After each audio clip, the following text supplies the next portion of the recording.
Good evening, ladies and gentlemen, and welcome to another edition of the Bits and Pieces Cricket Podcast. I'm joined this evening by my co-host, John Aaron, and we have two very special guests with us, Mr. Bassett Thompson and Ms. Petal Samuels. Please like, share the broadcast, and we'll be back with you shortly.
Welcome again to the Bits and Pieces Cricket Podcast.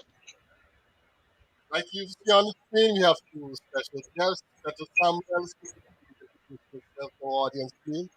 Tell us a little bit about yourself and what you do.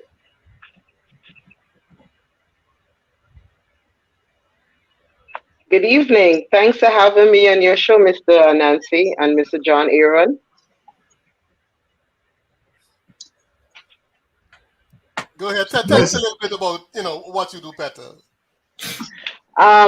Petal Samuels, a retired early childhood educator, currently developing women's cricket, creating a platform for our USA women to play. And also, I'm a beautician. I'm a Mary Kay consultant, independent Mary Kay consultant. Okay, great, interesting combination. Mr. Thompson, please introduce yourself. Yes, Bassett Thompson. I'm the cricket commissioner for New York City Public Schools. I'm also the director of track and field at the world famous Armory in New York City, home of the famous Melrose Games. So the sports gods have been good to me. I make my living doing sports.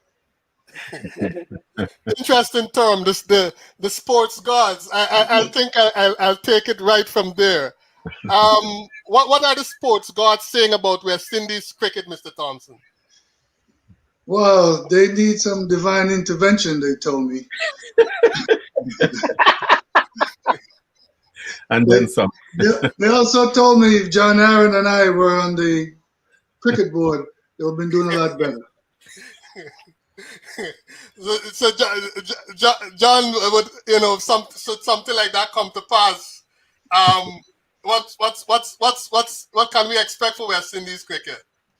Well, if something like that did in fact come to pass, and I doubt whether it will come to pass or future, I would not want two better people in the trenches with me than Petal Samuels and Bassett Thompson.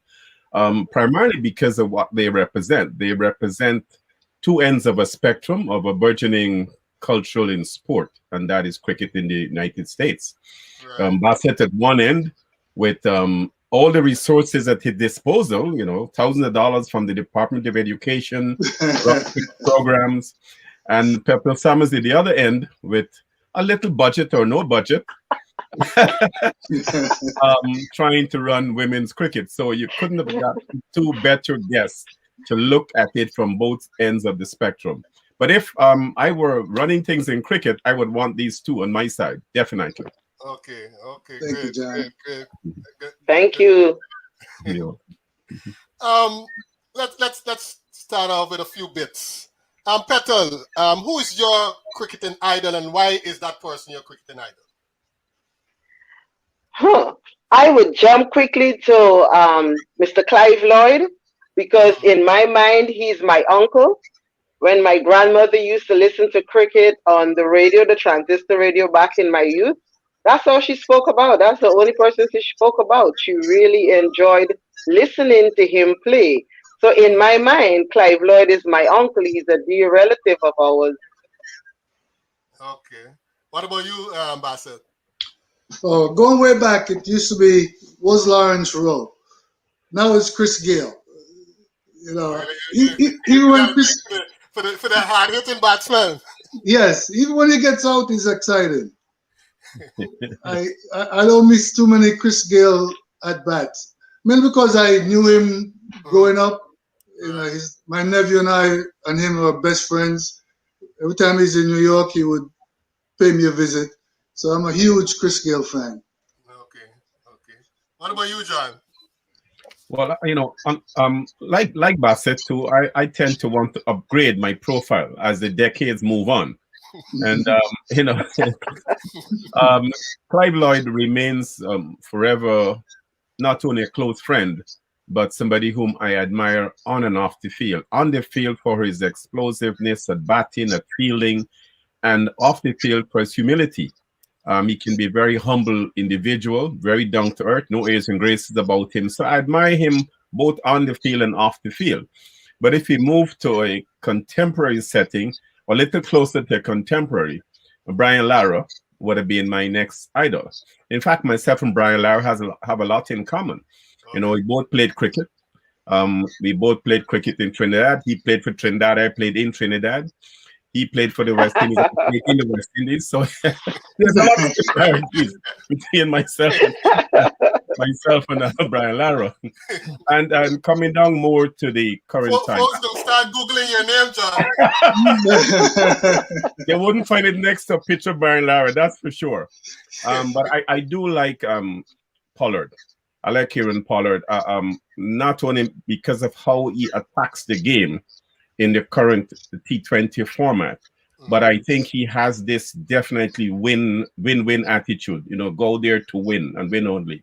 And on the flip side of the coin, I like Darren Sammy.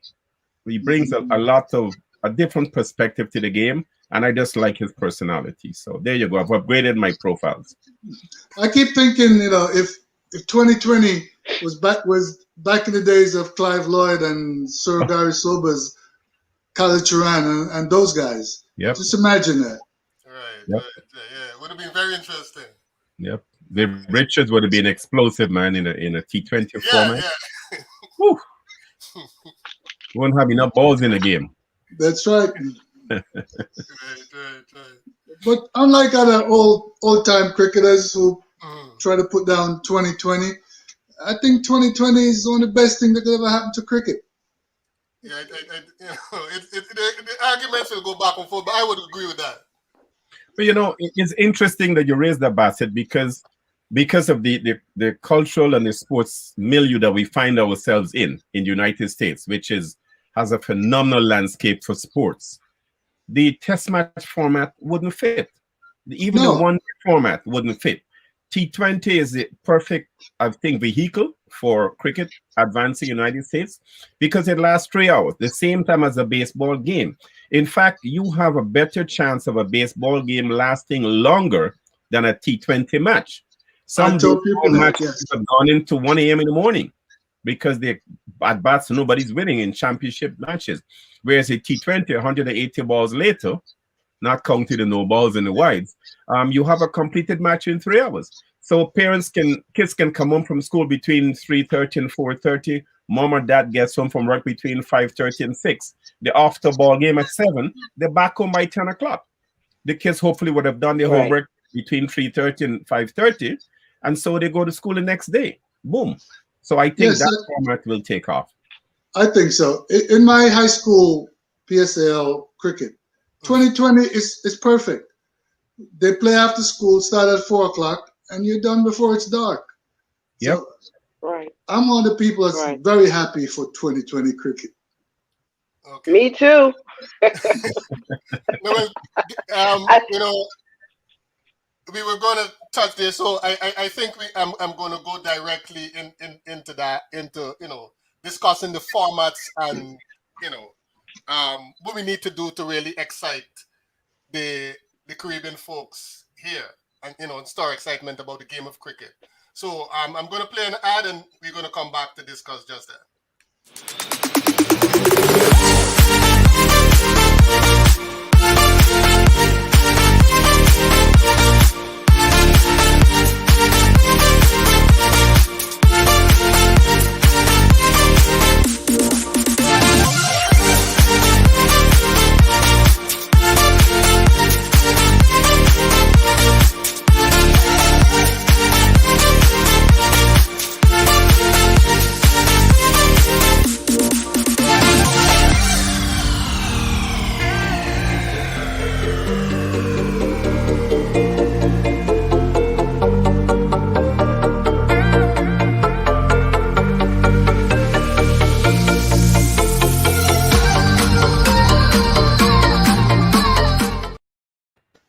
And Nancy, how come we don't have any of that shrimp fried rice in the studio here, man? Some legend. I'm going to take note of that. And the studio don't have any food, man. Can't just be showing the images and not sharing. Exactly, got all his saliva glands watering, and I look around in the studio here and there's nothing. There's nothing. Maybe you have to bring something, John. I tell you, man. Yeah, Bassett, in your, you're involved in athletics. You're involved in cricket. You have a passion for sports, and you do. Of course, you would know that cricket is a big thing in the Caribbean. Right. What do you think is lacking? Why is the Caribbean American community seemingly not so vested in the game of cricket in North America, in your view? Well, that's why I aim to change that. Now with the advent of 2020, that helps because North American do not like ties. Want to play a sport to the end. Mm-hmm. Yeah, and another thing is exposure. We don't see cricket on TV unless you have Willow. You don't see cricket on TV like you see the other sports. So all the kids are gonna tends to lean towards the sports that they see all the time on TV. Now, if we get high school cricket going, eventually it's gonna be on TV, and that's how we're gonna get those guys to come in. But my aim is not just the Caribbean athletes. I want the born American athletes to start playing cricket also. So with cricket in high school, that's another sport, for them to try out for. So I think the lacking is more the exposure. We don't talk about it enough. And if you go to the ground, you see all these, nothing against 60-year-olds, but you see all these 60-year-olds playing cricket. We got to get the youths involved. Okay. Tell us about the current program in the New York City Public Schools. Well, currently, this year it's going to be truncated because of COVID. Mm-hmm. Now, we have 33 sports in New York City PSAL. The schools are allowed to choose only 10. And since cricket is obviously not one of the mainstream sports, only 20 schools this year is going to be playing cricket. Okay. Which is, it's not, a lot of the seniors on the other schools that's not playing, they're kind of upset about it, but it's not much I can do about it. But this year we're going to have about 20 teams playing the 2020 format. It's not going to be as long as before, where each schools play at least 12, 13 matches. It's going to be about 6 or 7. But it's still a good thing for those kids who wants to play cricket. And these guys who play cricket, they don't play any other sport. Okay. They don't play basketball or baseball or football.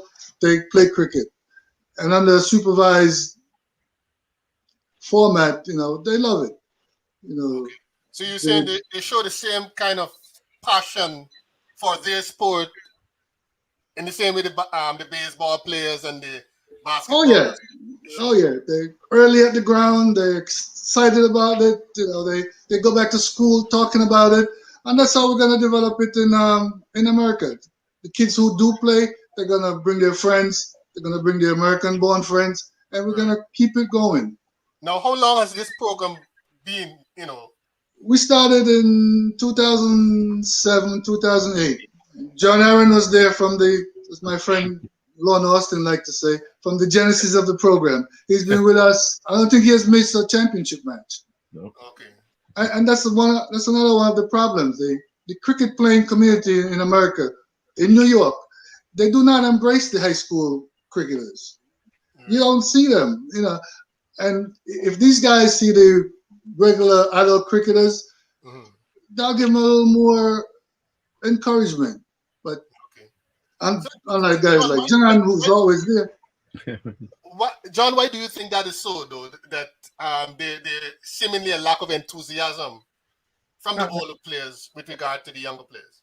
I think it's a social phenomenon where the older players are playing recreational cricket, and most of the guys who are playing cricket within the leagues in New York, particularly, um, have already reached the realization that they're not going to be able to play for the U.S. team.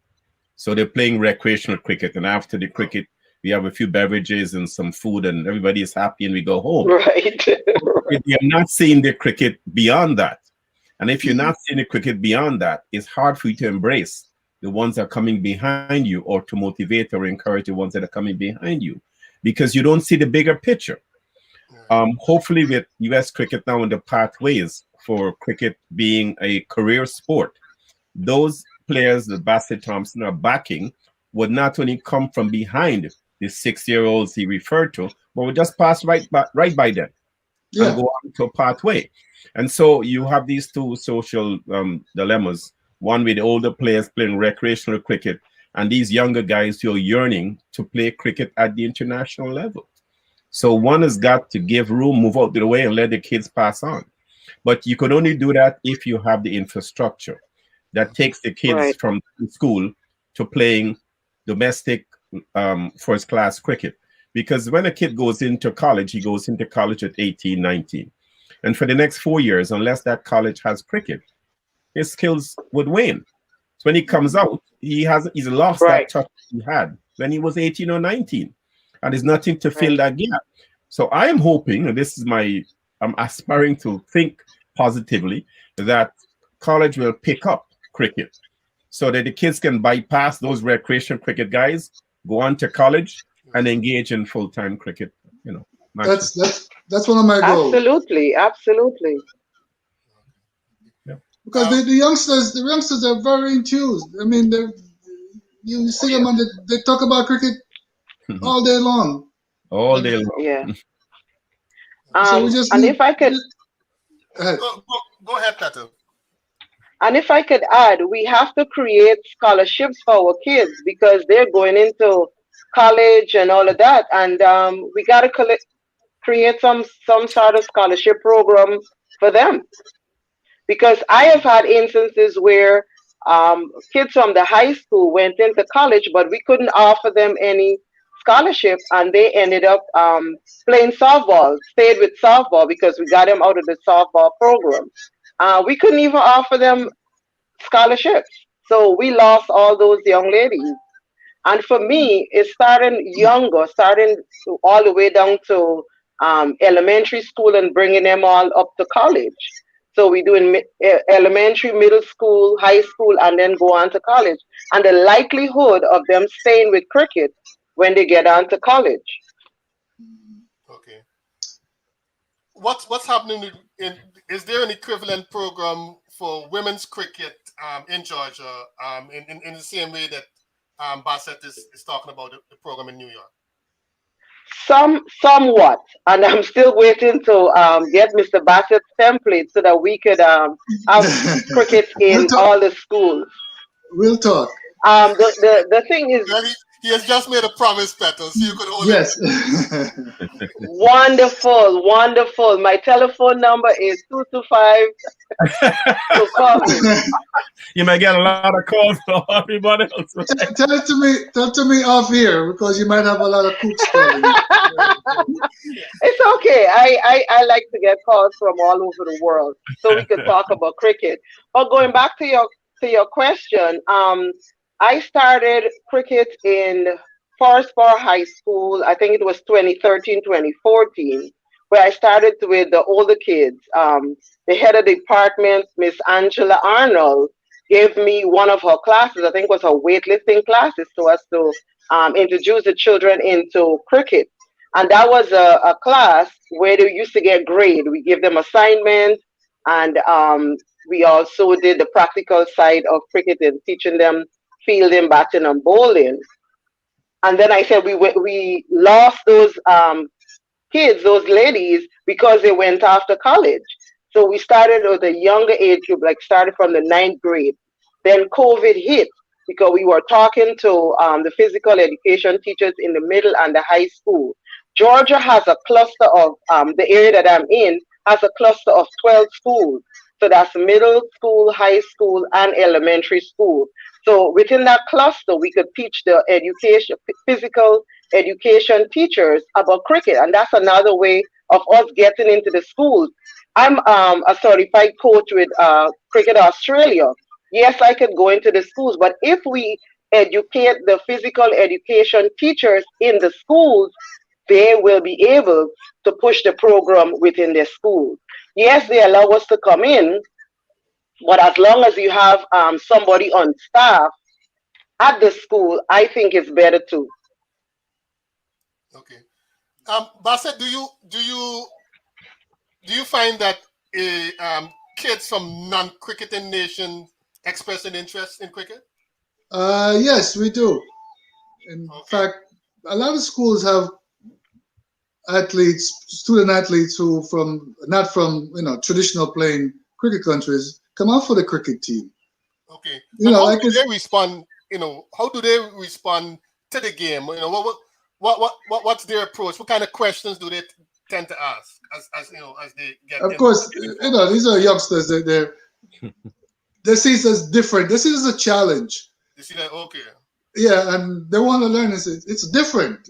Hmm. It's different from any other sport they have seen. It's close to baseball, but on the other hand, it's completely different. And they would say a cricket player could play baseball, but a baseball player can't play cricket. Yeah, play cricket. Example. Okay. Yeah, and we have schools like Stuyvesant and Bronx Science and Brooklyn Tech. These high schools are number 1, 2, and 3 probably in the whole country. Hmm. And these guys with the scientific minds, they want to learn how to play cricket. Right. Right. Right. Right. So All right. it's there, and we it's a co-ed program, so we have both boys and girls on the same team. Okay. Okay. John, you said something earlier that I found very interesting. The guys playing recreational cricket. Do you think it's a thought that would be embraced, or do you think that they're convinced that they're playing first class cricket? Um, I don't, I don't dare convinced, but I believe they feel that they're playing cricket at the highest level in the United States. But I think that's not quite accurate because cricket at the um, at the national level would be those representing the United States at the international level, and we don't have yet a national league tournament. So you don't know who is the best in this league and who's the best in that league. But you got all these little sputterings of people who believe they're the best batsman in their league. So it's pretty much a silo format right now, where players play within a silo but don't compete with the other league or the other team, except within their own leagues. So yes, the players might think that they are playing at the first class level, but you can't say that for sure until you're tested. against, good players from the other league or the rest of the country. So I would say right now, we don't have a first class cricket structure, because the first class cricket structure suggests, by virtue of it being first class, that you have second and third class. And that's how you move up to first class. We don't have that. All the cricket in the country, the clubs and the leagues, are played on the same level. So it's a level playing field, so to speak, but it doesn't suggest that it is first class, because there's no second or third class. Okay. Right. Okay. Interesting. Um, Bassett and Petal, I am going to throw this at you simultaneously. The marketing. You just said something that caught my ears, just now, Bassett, when you said some of the young kids say, "Oh, it's different," and like we know, sometimes different for a young kid means interesting, right? Different means it's something that they're going to be drawn to. What has been the marketing process, starting with you, Bassett, in terms of getting kids interested and involved in the sport? Is there a marketing process? There's not a marketing per se. Our marketing is the student athletes that played in the school. They're the ones who go back to school and talk about it. They're the ones who have it on social media. They're the ones who have it on Facebook and whatever. When they make a nice shot, somebody's taping it and it's on there. So right now, our marketing is social media. But within the schools, it travels throughout New York City. I mean, we have almost 40 schools playing cricket, and word gets around. Initially the newspaper used to cover us daily, but I think once the novelty wears off, we don't see them as often until the championship match. But I want to get them back out there on the field and covering us some more. Right. Because TV and social media, that's the best marketing you can have. Okay. What about your end, Petal? For us, we In terms have of the women's game, what has been happening from a marketing standpoint?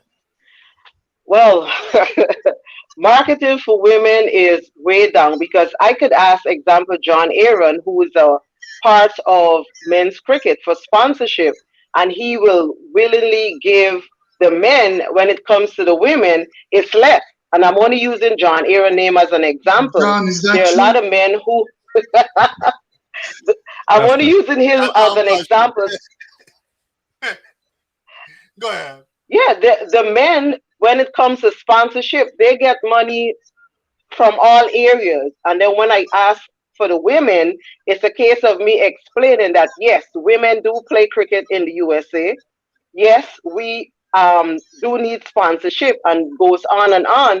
One of the blessings for me is that I was inducted in the Cricket Hall of Fame in 2015. So I use that as a marketing tool when I'm in the school.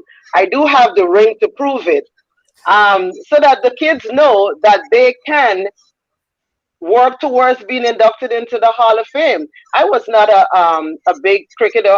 I'm just good at administrative side of the cricketing part of it. So I do use the induction into the Hall of Fame, and because when you speak to the U.S. kids about Chris Gale and the cricketers, they do not know who these people are. And also, remember, we are introducing a new sport to the US based kids. So it's a case of me, yes, I'm flaunting that I'm inducted into the Cricket Hall of Fame, but more so that they can go on to also be inducted into the Hall of Fame if they work as hard as the rest of folks. Right. Right. And that, Okay. And that's why. also, Go ahead. as Go ahead, John said Bassett. earlier, I have the benefit of the Department of Education.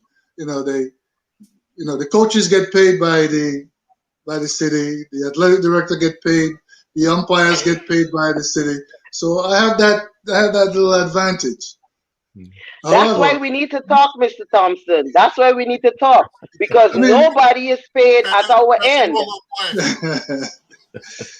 there's I, 50, we have 50 states in this country, and yes, only New York has cricket as a varsity sport. Something is wrong with that picture. But you see, Nancy, why I said these two are the bookends of what's happening with cricket in the United States, because Bassett is struggling on one end with a burgeoning program within the high schools, obviously constrained by budgetary constraints, because I tease Bassett about having all the money. He has budgetary constraints because the high schools have 33 varsity sports. And each of those schools are clamoring for a piece of the pie for each of the sports within their own high school environment. They're down to 10 because of the COVID process right now, where they have to pick 10 sports. Petal, on the other hand, is struggling to get women's cricket on the front burner. Bassett is trying to get these youngsters on the front burner to keep it going. So they represent the two end of the spectrums. In between that is men's cricket. And dare I say it, cricket has been for the longest while a gentleman's sport. But I might add it's also been somewhat chauvinistic in the sense that they look upon women and albeit the youth. Preach, Mr. Aaron, preach. So this is not preaching, this is stating facts. It's a socially psychological thing that's happening, right? Where the men who are playing in the middle and all the attention are in the men's cricket. And God knows I'm managing Atlantis Cricket Club and I enjoy the men's cricket. But the focus is there on the men's cricket more so than on the youth cricket in the high schools or women's cricket. But they're both changing. So there got to be a convergence at some point in time where you have youth and women's cricket impacting cricket on the national stage. So I would say Bassett and Petal, don't give up. You know, your name will go down beyond the Hall of Fame. The both of them are in the Hall of Fame. We'll go on beyond the Hall of Fame as being there, being the trailblazers for getting the sport into the mainstream. Bassett, Petal just showed us her cricket Hall of Fame ring, right? Like Petal, both you and John, you guys were inducted into the Cricket Hall of Fame. And I saw, Bassett, that you had an interview. Yeah, Bassett had an interview he did where he said that, he's not into jewelry. He doesn't even wear his marriage ring. Don't tell his wife, huh?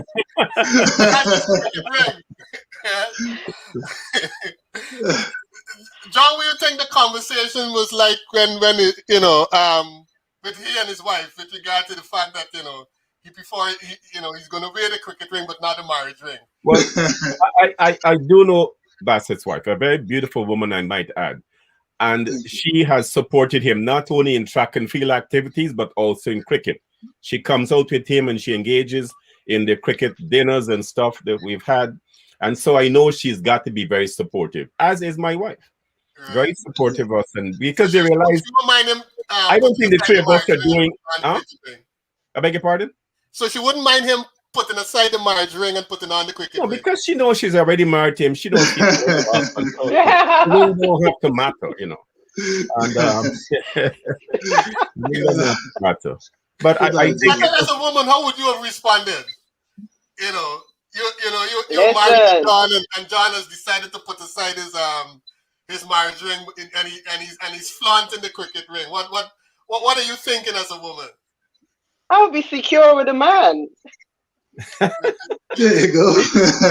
Real woman. Especially if he's coming home to me every night, I'm secure. I think it speaks to the passion that these two have for cricket, and it speaks volumes in terms of what they do. Like I said, the three of us don't do drugs or alcohol and stuff in moderation. We have a passion, cricket. That's our drug. Absolutely, absolutely. Cricket as a drug. That's an interesting point. We'll come back to that after this break. Every day is a win. I try to hold on to the way they still you.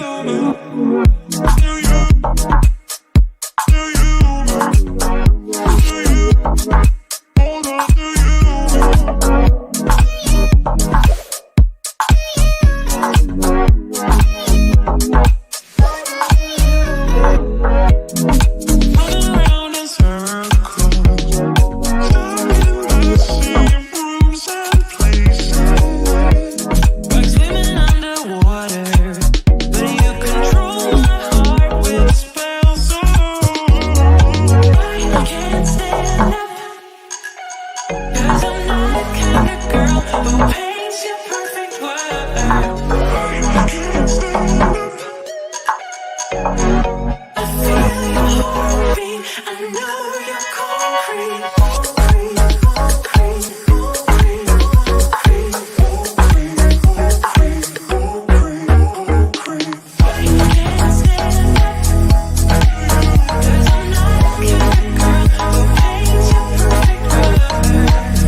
Cricket as a passion.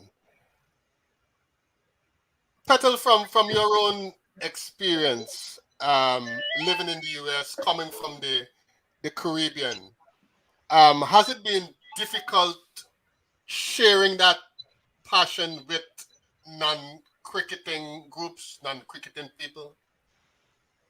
Yes, it has been because for some of them, they ask me when I tell them about cricket. First, they're gonna ask me if it's the telephone company because in the U.S. we have a telephone company named Cricket, and then I would say no. Then they're gonna ask me if it's the insect. So I have to first say no to these two things. Then I'm able to explain to them what cricket is about. I always tell them it's a cousin to softball and baseball. And what's the interesting thing that always gets me is that cricket has been in this country for over 100 years, but yet still, for women's cricket, it's still in the embryonic stage. And Mr. John Aaron can tell us how long it has been in the U.S., the exact number of years. But yes, we're still in the embryonic stage. Where have we not why haven't we progressed like other sports like soccer, or we call it football in the Caribbean?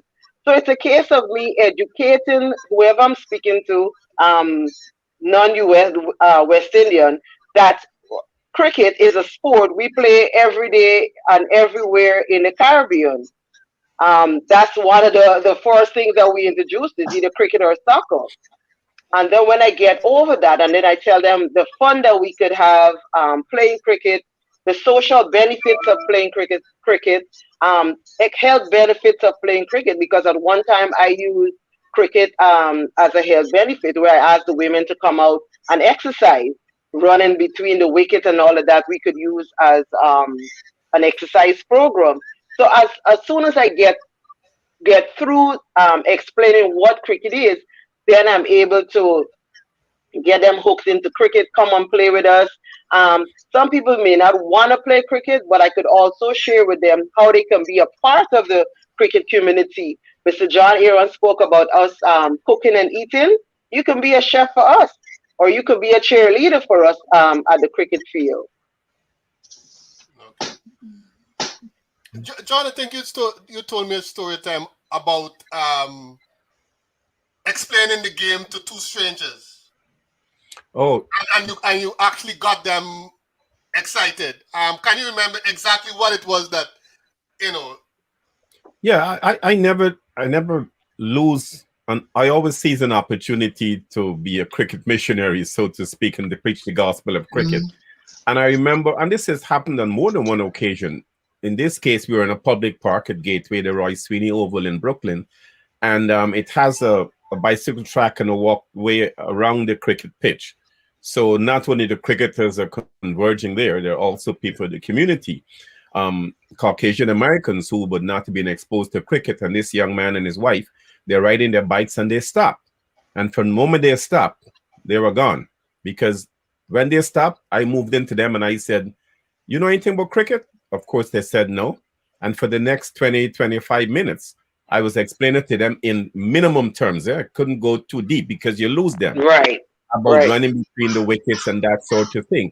And I'm sure when the two of them left there, they appeared to be so enthused by, I guess, not what I had told them, but the fact that I was able to explain the game to them in its simplest form, that they had an appreciation for the sport.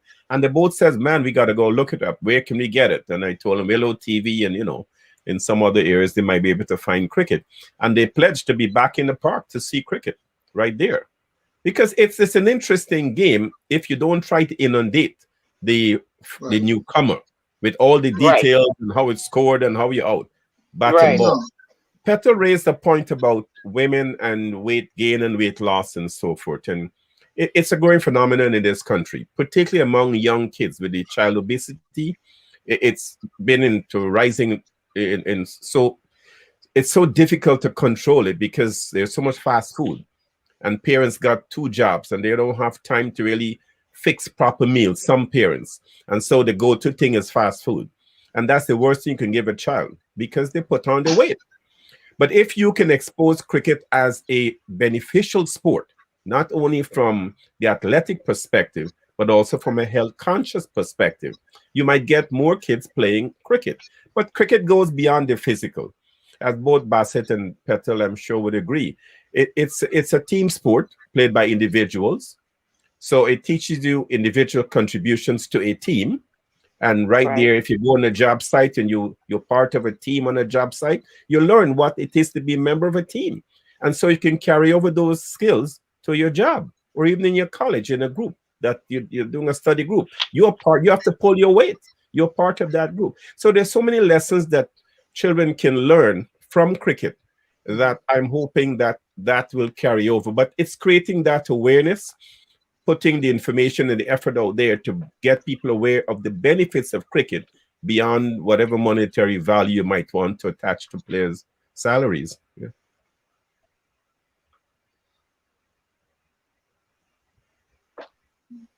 I, I think you're As mute. we were talking earlier about the format, and you were saying that 2020 is the format that we agree would work in the US.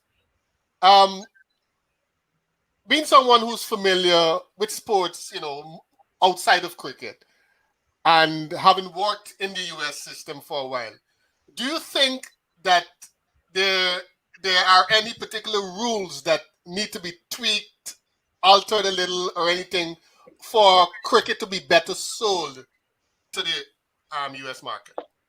I think it already been tweaked. I remember when cricket first came into high schools in New York, the new coaches, the first thing they came up to me and said, is it true that cricket can last 5 days? I said, yes, but not in this one. And then the next question is it true that they break for lunch and tea? I said, yes, but not in this format. I mean, it's been tweaked enough so that it's enjoyable to people who are not traditional cricket playing countries. I mean, you have 20 overs to make as much runs as you can, and the other side come in and make as much runs as you can. It's exciting the way it is. I can't think of anything that to tweak it to make it even more exciting. I like what they did a couple years ago, where every no ball is a free hit. That was good. That was a good inclusion in the sport. I like that. And believe me, we have a lot of no balls in this league. The bowlers come with a wide array of balls. Yes. Right. I mean, Not wides and no balls. what's more exciting than watching a free hit? Exactly. Yeah. So I think it's been tweaked enough, and we have we're getting a larger and larger audience as we go on. Except for this year is going to be, like I said, it's a truncated season. It won't be as long. But we'll still have passerby stopping by, especially when we play at Baisley or Gateway, where we're wide open. It draws a lot of interest. But Nancy, to add to your point and your question that you asked, Bassett, and more so for Petal, I think if you introduce cricket without all the complicated rules and regulations, it's at its core level, it's an eye and hand coordination sport, right? You hit the ball, you run. You see ball, hit ball, run. If you introduce that at the lowest level, a lot of people are afraid of the hard 5.5-ounce missile coming at them. So introduce it as a softball cricket, and you get people to develop those eye and hand coordination skills, and then they graduate up to hardball cricket, and along the way they will learn the rules. But don't get them inundated with the rules and regulations. You see the ball, you hit the ball, you run. Basic. Right. And you get that level going. And with women particularly, that's a better approach. Because women, unlike men who gets caught up in the stats and how many deliveries and this and that, women just want to have fun. And if you get them there, they ultimately will work their way up into learning the rules. I like that line, John. Huh? I Yeah, like that line. absolutely. Women just Women want to have just want to fun. have fun. Yeah. I know you wouldn't miss the bus. And Girls adding just to want what Mr. John Aaron and Mr. Bassett said, I've umpired in leagues where they took away the leg before wicket, and also the wides. Because you know, some people coming in just for the fun of it, and they just don't know how to bowl, and so they took away the wides and leg before wicket when I umpired another league. Mm. See, I can't do that because I'm grooming them for the bigger picture. Right. Because a number of our student athletes, they made the team for the Eastern Zone. A number of my athletes have made the U.S. under 19 team. Right. So we have to keep that going. In fact, to. Bassett, you would recall, I know you would, the first two championships, I believe, were won by Newcomers High School.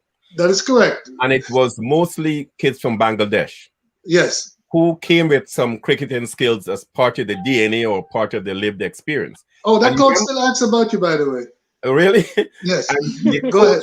the coach was an Italian woman who didn't know anything at all about cricket. Well, But she went and she got all these DVDs and books and she read up. What she was, in Right. essence, was a motivator because the kids already had the cricketing skills. Bassett didn't have to teach them how to hold a bat, how to bowl a ball. But she was a cheerleader. I believe she was the basketball or the PE coach. She was a basketball coach. Basketball coach.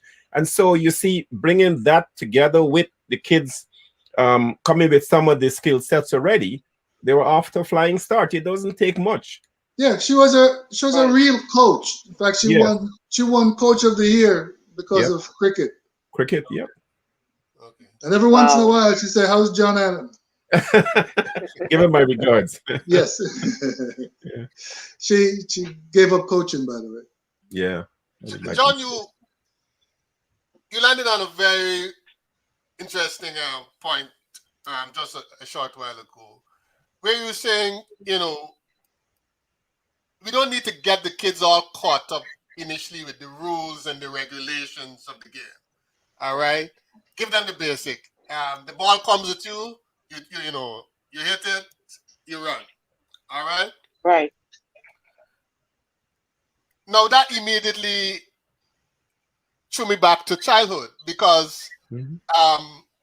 okay, with basketball, you will see in America, the kids, of course, all the park got hoops. Some of the kids will have a hoop in their backyard. So there's that growth process. And now in the Caribbean, we can play bumper ball cricket. We can make bats out of all types of things. We can make Bamboo. balls out of Bamboo. all types of things. Coconut. Yeah. Don't you think that stage is very important? I mean, we know it's important, to introduce the game on a professional level. But that groundwork, that bumper ball stage, as we would call it, isn't that very critical to long term growth? It's extremely important, and a lot of natives, lack of a better word, well, a lot of people from the traditional playing countries who love cricket, and cricket is passionate to them. In their backyard, you'll find stumps and a place where they can play cricket. They try to get their kids involved with cricket.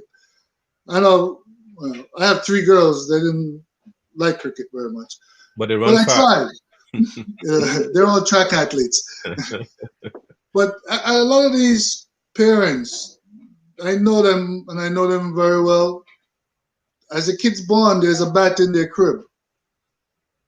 Yeah. And like you said, that's how we're gonna develop American-born players. They're gonna have to have this backyard mentality to go back there and instead of playing basketball, you go back there, you play cricket. But Bassett and Nancy, if I may, we know that cricket in the United States is played by a diverse group of people from the South Asian continent, from Europe, from the Caribbean, right? From America. But from a West Indian perspective, how can we energize, how can we excite a non-West Indian crowd or community into playing cricket? How can we transport that passion that Anansi talked about, playing in any little opening patch with a bamboo bat or a branch from a palm tree or a coconut tree. How can we transfer that passion, that energy, that DNA to an American environment? It's gonna take time. It's gonna take time, but it's getting there. I'm convinced.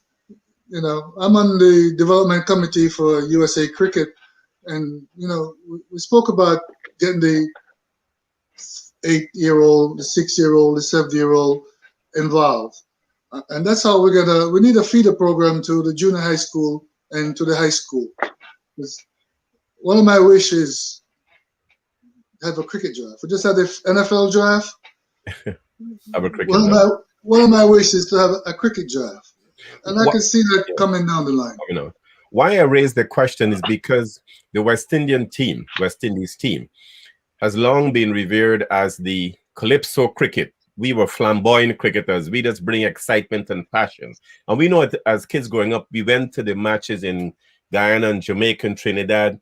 And some of the men at the matches didn't even know what the score was. They were busy imbibing. No, I didn't care. But it's the whole atmosphere, the whole energy. It's the atmosphere. Energy Yes, level yes. that's there. And I think that Yes. that transferred over into the players who were swashbuckling cricketers like Viv Richards. Forget about playing the form and your elbow must be here. You don't tell that to Viv Richards. Right. He's ball, hit ball. And that energy transferred to South Asian countries, to European countries, to England, Australia, and so forth. And they like that passion.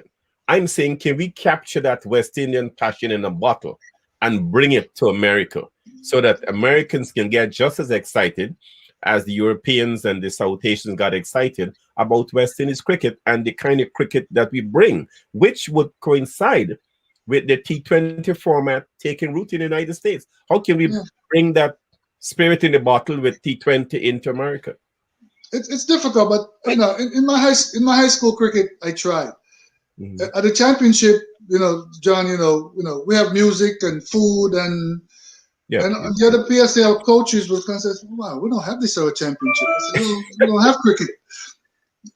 Cricket is fun." So, I can see that. And a lot of food and a lot of jumping around and banging whatever is close to you to bang. You know, which I try to bring that to our championship. Petal, can you do that with women's cricket? I could definitely do that, and I'm actually in conversation with some soccer coaches for us to do cricket before their game, so they could see. I'm talking about the American coaches, so they could see or have an idea what cricket is about before their big game.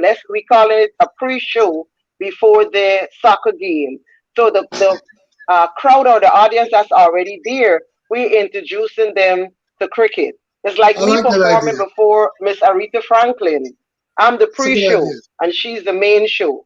So that's how we're trying to get women's cricket into the American community, because a lot of Americans around Georgia, you pass at any field any given day, you see them playing soccer. And when they have tournaments, we're trying to get the pre-game before the actual big soccer playoff. Yeah, I think that's a brilliant concept, John. Absolutely. I just hope that Petal is not preparing. Talk about marketing, you know, that's marketing. Yeah, it's creating an awareness. That's what we need. We need great awareness of the sport.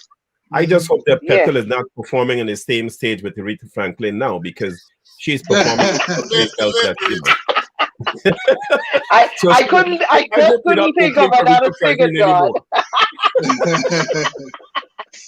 I just couldn't think of another singer. She popped up and I said it.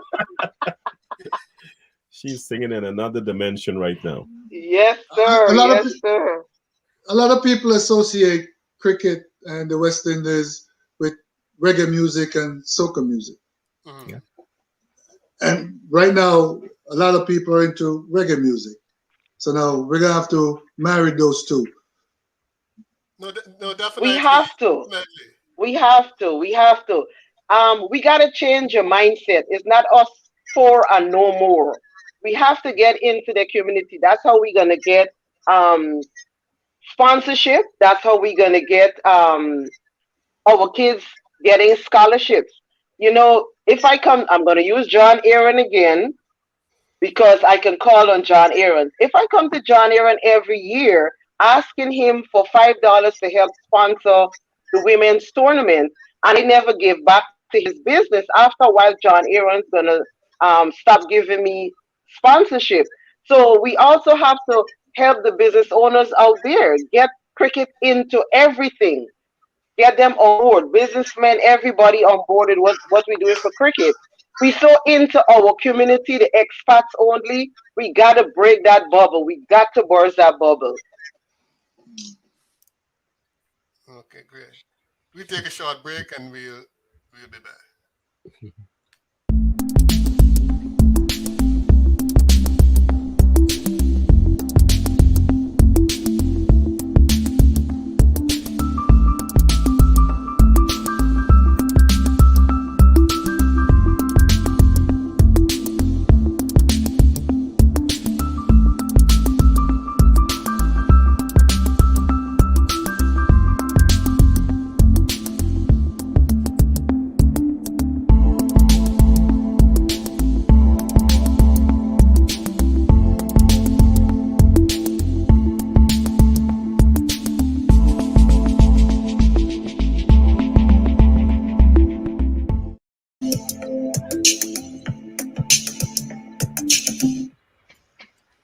Okay, we're winding down.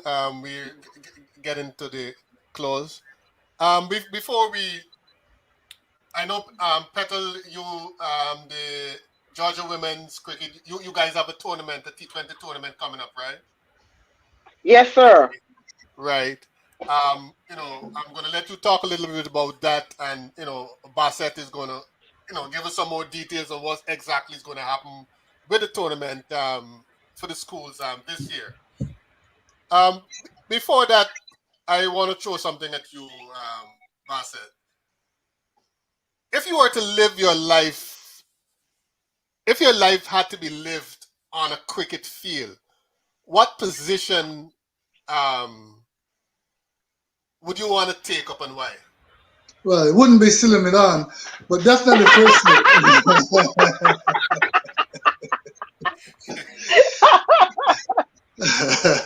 firstly, first step, you have to be ready all the time.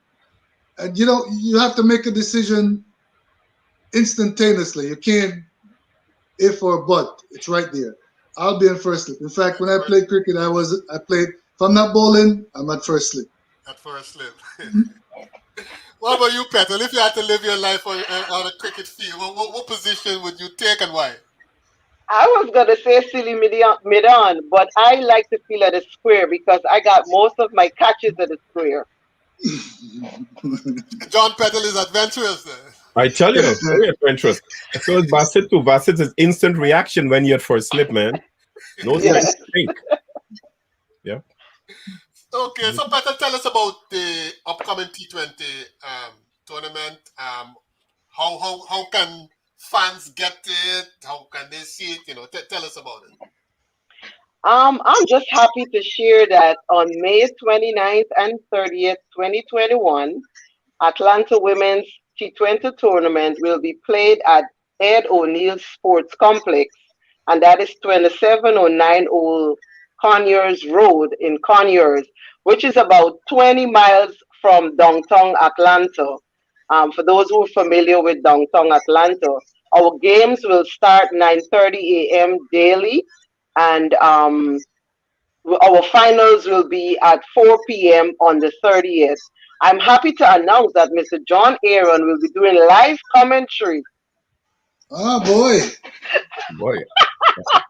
He's finding out. at this tournament. The tournament will be live streamed on Crick Club's platform, and we will also have live scorecard.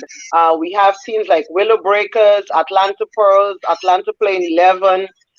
That's going to be for playing on that day of the tournament. We do have a few national US players coming out, and we have some youth players. We have Aditi and Signo, two young players who will be in performing at who will be at the tournament, and they are sights to behold. So tune in if you cannot be in Conyers, Georgia. on May 29th and 30th on Crick Club platform to see live streaming of the tournament. Okay. Thank you, Petal. Bassett, can you No, sir. tell us, about the games, where people can go, Yes, support the youngsters and so on? yes. The season starts next Tuesday, May 11th. We'll have 4 matches on May 11th. Both bases. This year we're going to use 3 bases, John. We have the cage, we have Baisley South, we usually play, and the other Baisley adjacent to Baisley South. Oh. Yes. Oh. And we have matches almost every day from now until the end of June. And those 3 grounds are practically almost within walking distance of each other. Right, so you can see 3 matches almost simultaneously. We're playing, of course, at Marine Park, Marine Park in Brooklyn, Gateway in Brooklyn, Cunningham Park in Queens, Casino Park in Queens. If you want to see a cricket match, there's a cricket match every day, almost every day. We don't play on Sundays, but we're gonna have about 300-400 kids playing cricket this spring, and there's a lot of cricketers. What happened? Okay, say I'm a parent. I have a kid, but my kid is not in the public school system. Can that child, if that child is interested in cricket, can that child participate? Easy answer. No. You have to be in the public school. You have to be in the school system. You have to be in the public school Yes. system. Okay. Because if you're in the school system, you're obviously covered by all the insurance that goes along with being a student. So you have to be in the public school system. But Nancy, there are a couple of academies, and one come to mind immediately: the Queens United Cricket Academy. Yes, at Idlewild in Rosedale, Queens. I'm very and familiar they have with that. under 11, under 13, under 15, under 17, under 19, and they have outdoor nets and they have access, of course, to Idlewild Cricket Ground. And so that's a very a growing program for if you want your kid to get involved, you can go to Queens. They do have a social media presence. They have a website and so forth. Queens United Cricket Academy, QUCA, and you can enroll your kid there and have them learn the game. From My suggestion to parents: yeah, enroll your kid to one of the schools that have cricket. So by the time the kid gets to one of Bassett's high schools, they're ready. They'll be ready. They're ready. All right, John, you could close us out with any question that for our guests. Well, it's hard because I see them and talk to them pretty frequent, so I kind of know their mindset. But nonetheless, I'll pose this question to each of them for the audience. In their individual capacities, and of course, we have already seen what their capacities are and what they bring to the sport in their own areas. In your individual capacity, what more do you think you can do as an individual to elevate the standard of play, not only within your individual community, meaning the high school or the women's cricket, but nationally? Bassett, you want to go first? I want ladies to go first. I'm a gentleman. Ladies Yes, I know. And I'd say I'm a gentle lady. You go first. Back at you, Bassett. Not a problem. I mean, we have the infrastructure. It's there. Now, what I want to see happen is more schools, not New York City, but more schools have cricket program within their school. Like I told another interview, I get jealous every year when my colleagues are taking their team to Boston or Atlanta or California to play the soccer team over there or the basketball team over there. Now, I want to be able to take my cricket team to another state to compete against their best. Because we have the best, but in New York, so we want to prove it to the whole country and to the whole world. So if anybody's listening, they want to get involved with high school cricket, give me a call. I'll give John Aaron a call. He can always find me. But that's what I was getting to, because well, I was more talking about you as an individual being part of that, but I see you go with the collective body of the high schools, and that's fine. Um, the PSAL program, the template for the PSAL program, and it's been very successful. You've gone from 8 teams to be almost close to 40 teams in a regular season, not this convoluted season that's coming up here. So obviously something is working. And it's not only getting coaches, because you've recruited PE teachers who knew nothing about cricket. And Your example is the newcomers coach. exactly. So that is not different. The budgeting is not different. Other school districts have funding for sports, so that's nothing different. Why hasn't the New York PSAL template been replicated in other school districts? What's preventing them?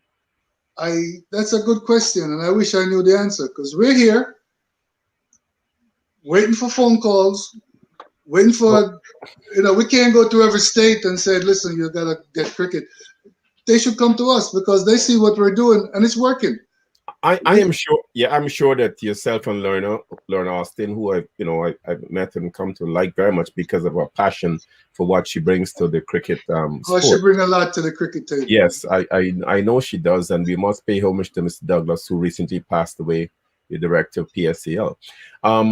But that model that you guys have, it's not locked in a secret drawer somewhere with a key. No, it's not. No, it's not. We're willing to share it. Yes, so other school districts, but you see, I think what you need is a catalyst in those other school districts to say, hey, I heard this, or why don't we do this? And then they become the advocate and agitator in that area and get the template from you, and you wouldn't charge them, I'm sure. Like, for instance, a little bit. I know Petal has been trying to make inroads into the schools in Georgia, but maybe what she needs is that template from you that she can go say, look, it works in New York. It can work here in Georgia. We'll talk, Miss Petal. Okay, good. I'm glad I brought you two together. Absolutely. Thank you, Mr. Aaron. You share best practices, because that's the only way we can lift, a rising tide floats all boats. Oh, yes. Oh, yes. Absolutely. And we have been rising. I mean, if it wasn't for budget constraint, we would have 60, maybe more schools playing. There you go. Because that many schools play soccer, play baseball, play track and field, right? So why not cricket? Yeah. Right. Yeah. Go ahead, Petal. Yeah, and I got cricket into the high school only because I was at every event at that high school. You talk about track and field, you name it, because my son Simeon, he attended Forest Park High School. And then I said, wait a minute, I'm always here. Why don't I introduce cricket to Forest Park High School? The good thing is I have the ears of our mayor, Forest Park mayor, as well as of our state representative. So, but I have to tell them something positive. I can't go like, I have to connect with Mr. Thompson, work with him on getting a template so that I could have something positive to share with them. Our city has money or grants for introduction of new sports. And they did mention cricket. If I come with something positive, they could work on getting that grant. But I can't because I do not have a template like what Mr. Thompson has. So I'll definitely be Mr. Thompson's best friend going on forward, and I'll be calling him. And if I can help you, I'll point you to the right person. Like John said, Miss Lorna Austin, she'll be perfect with you. But yes, Mr. John Aaron having double sockets, one on my left, one on my right. I'm shooting bang, bang, bang. I don't know, but shoot straight, okay? We'll talk about the shooting. Hopefully 1 year from now, when we talk to you again, Petal, you'll be talking about your templates that you were able to create based on the templates that you got, Yes. So thank you both so much, for taking the time out to join us and speak with us, speak with our audience, speak with our viewers. We hope somewhere down the line that we can reach out to you again and bring you on back. We're always anxious to know what's going on with women's cricket and of course, with the youth. So thank you so much. Any closing words, John? Thank you very much for having us. No, Thank you so much for the platform. it's been our pleasure.